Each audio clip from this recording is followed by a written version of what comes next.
Okay, so before we begin, just take a moment to check in with your breath. And that means to simply observe it. Don't make any judgments, don't make any adjustments. Just take a moment to observe it. Notice how it feels.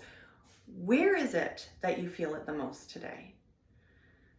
And if you're comfortable, you can close down your eyes with me or just drop your gaze in front of you and take a moment to notice.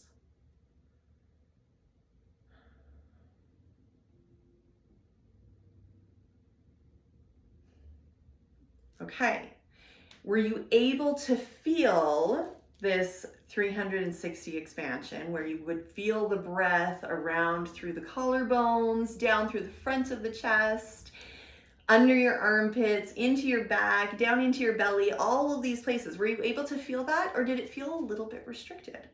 For me, it felt a little restricted, all right? And that's most people's experience.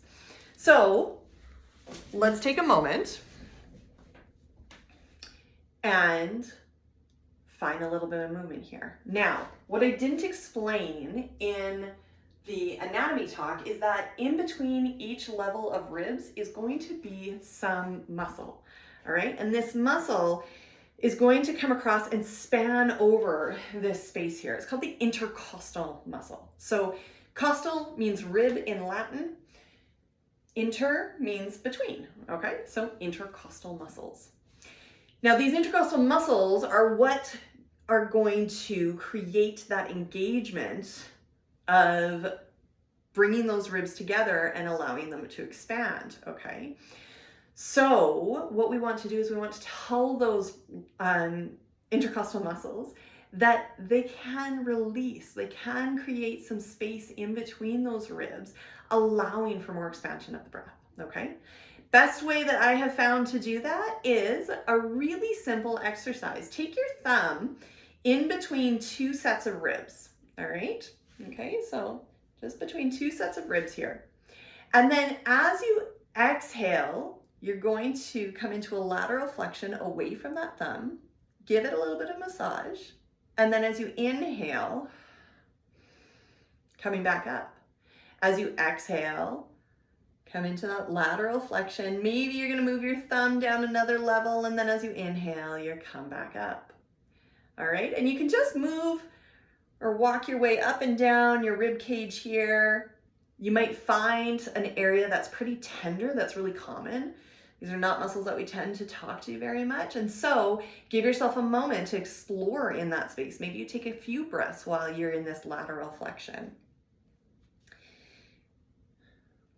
And then we're just going to take our time with it.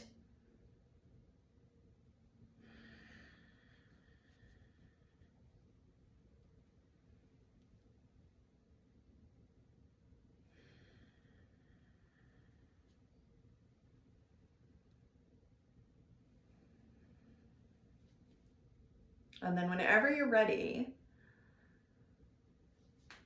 stop doing that. Again, check in. How does that feel from one side of the body to the other? Do they feel like they're the same? Does your breath feel like it's flowing similarly? All right, now we didn't really make more space between the ribs. That's not actually something that we're capable of doing. But what we are capable of doing is releasing some of the tension that might be present in this area. And that has the potential to allow for a slight bit more of this full expansion of the breath, all right?